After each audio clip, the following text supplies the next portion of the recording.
The Leader is delivered to your podcast provider at 4 p.m. every weekday, bringing you the best news, analysis and commentary from one of the country's most trusted newsrooms. Subscribe and make sure you get it on time. Now, from the Evening Standard in London, this is The Leader. Evening Standard, it's your Evening Standard.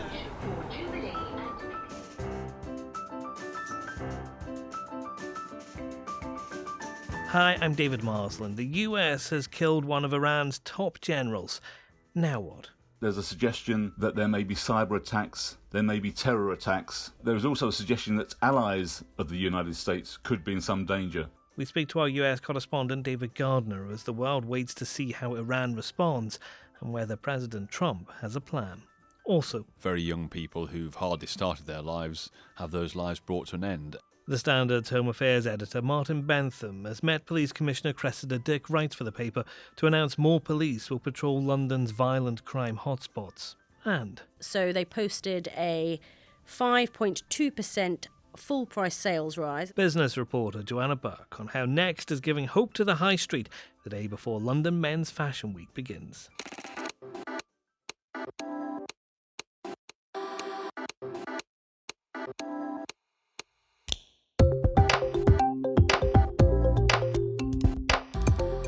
Taken from the Evening Standard's editorial column, this is The Leader. For the whole thing, pick up the newspaper or head to standard.co.uk/comment.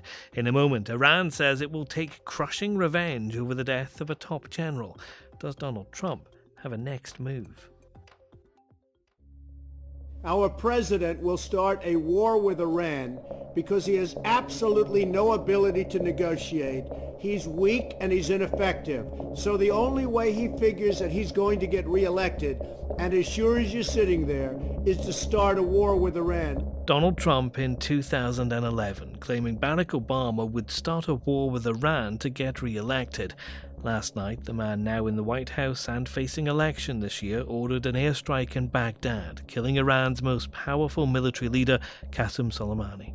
The countries are at the brink of war.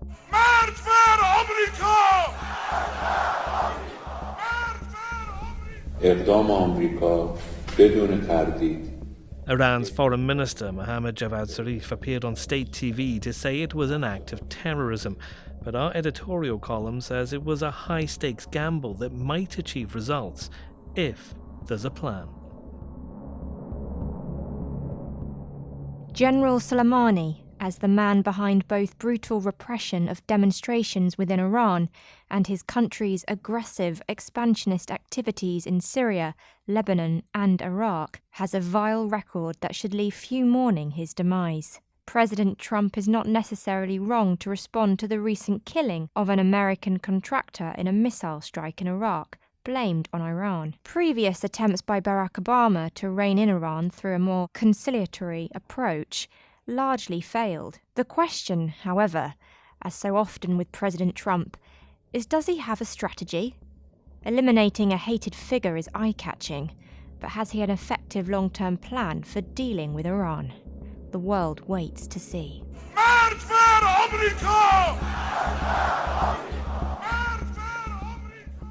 Our US correspondent David Gardner is in LA. David, who was General Soleimani? Soleimani is hugely popular inside Iran, known as a very brave leader, second only in popularity to Ayatollah Khamenei. A Time magazine profile of him in 2017 described him something like this. It said, to Middle Eastern Shiites, he is James Bond, Erwin Rommel and Lady Gaga rolled into one. To the West, he is responsible for exporting Iran's Islamic revolution, supporting terrorists, subverting pro-Western governments and waging Iran's foreign wars. What's the White House saying about what happened? The White House has said that the operation to strike Soleimani was at the direction of the president. They're saying he was planning strikes on American diplomats and military personnel at the time of his death, and they've put the responsibility for the deaths of hundreds of American and coalition service members at his door. They're saying he'd orchestrated attacks on coalition bases in Iraq over the last several months, including the attack on December the 27th. Mr. Trump himself, he tweeted a simple photograph of the American flag. Some of his staff were even more pointed. His press secretary, claimed the killing of Soleimani was the greatest foreign policy accomplishment, I would say, of the decade, if not our lifetime. No sense of modesty there. David, how has Iran reacted? The question really is what will Iran do to retaliate? There doesn't seem to be much question that they'll do something. There's a suggestion that there may be cyber attacks, there may be terror attacks. The Pentagon is said to be bracing for these kind of retaliatory attacks. There is also a suggestion that allies of the United States could be in some danger. So that would possibly include the UK. That may indeed mean that British military bases will be on high alert. There appears to be concern that the president made this decision without congressional approval. In the Democrat-controlled House, what have they been saying? Democrats in Washington are very unhappy about the way it was handled. They feel that Congress should have been involved. There should have been some kind of vote, or at least some kind of acknowledgement of what was going on. Joe Biden, the kind of front runner for the Democrat nomination for the presidency, accused President Trump of throwing fuel onto the fire. His actual words were tossing a stick of dynamite into a tinderbox. We could be on the brink of a major conflict across the Middle East, was his warning. Interestingly, both George Bush and Barack Obama did have occasion to go ahead with military action against Iran, and they were given the decision to whether or not to go ahead. Both of them declined, deciding that the escalation could be too serious and the effects on an area a region in turmoil could be just too immense to take that risk. It appears that President Trump hasn't taken that caution. He's jumped right in. Next.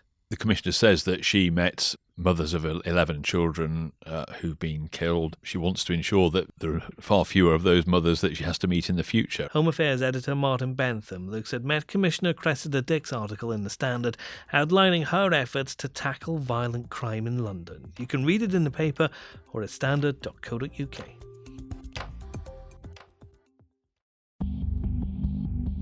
Met Commissioner Cressida Dick's written for The Standard, pledging police will redouble their efforts to battle London's violent crime problem. She's making a list of promises, from more officers on patrol in violent hotspots to engaging with young people to divert them from crime. She says every murder or attack is one too many, and this newspaper agrees. As Dame Cressida says in her article for this newspaper today, it is particularly distressing that 25 of the 149 victims of last year's bloodshed were teenagers, but every one of the homicides in the past 12 months was a tragedy. It is right, therefore, that the Met should use the arrival of 2020 to enhance its efforts to prevent further bloodshed. It is clear, however, that while Dame Cressida understandably focuses on what her own officers can achieve, much of the long-term response must be for others to deliver. As Dame Cressida says, London owes it to the grieving parents to stop the killing. Her words must be heeded by everyone. Our Home Affairs editor, Martin Bentham, is here. Martin, one of the things that we've drawn out in the leader today from Cressida Dick's article is that 25 of the 149 victims of last year's bloodshed were teenagers. Something's got to be done, doesn't it? Yes, although as the Commissioner herself points out in her article, and as we would endorse, every single death obviously is an awful thing, a tragedy, and every one would be better if it could be prevented.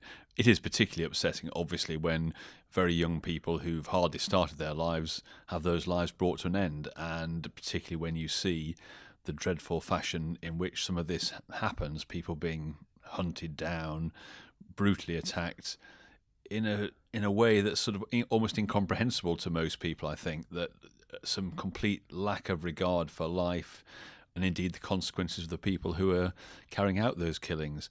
So, yes, definitely more does need to be done. There has been a lot done already by the Metropolitan Police and indeed others associated with trying to stop this violent crime. And there have been some results. There are 23% fewer stabbings of young people aged 25 or under in London over the last 2 years. So the Met points to those statistics as a broad indicator of some success.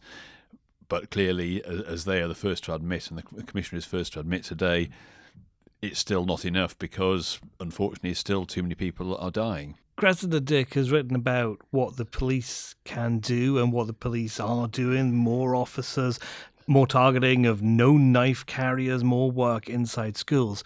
But this problem can't be solved by just the police themselves. Well, exactly, and we believe that the long-term solution is what now is referred to as the public health approach, where you try to tackle the problem at its root source, i.e. stopping people getting dragged into crime in the first place, stopping them picking up the knives, which is what's causing these injuries and fatalities in most cases, stopping somebody who's already picked up a knife from carrying out a weapon is quite difficult. You can't always be successful. The ultimate solution has to be to deter them and persuade them that that's the wrong way to live their lives, and that a better way is to go down a different route. And yes, exactly, that's why investment in, whether it be more work in schools, families, friends and communities actually need to be providing even more than they perhaps do, good role models, challenging those people within communities who condone knife carrying and other violent type of behaviour. It is quite an extraordinary thing for a Met Commissioner to feel that they should write an article for a paper like the Evening Standard, or a paper anywhere really, where they have to get this message out there. It just shows how big an issue this is for London and how much everybody needs to get involved in order to do something about it. Well, I think the Commissioner says that she met recently mothers of 11 children who've been killed and talked to them, and that in essence she wants to ensure that there are far fewer of those mothers that she has to meet in the future, and that everybody must be doing something, that if they can, to try to prevent that. And so yes, it does tell you that the problem is there, that she feels the need to write this article. It's an important message I think she's conveying, and one that I think lots of people should, as we say in the Leader today, should heed. And you can read Cressida Dick's piece in the Evening Standard or online at standard.co.uk. Now,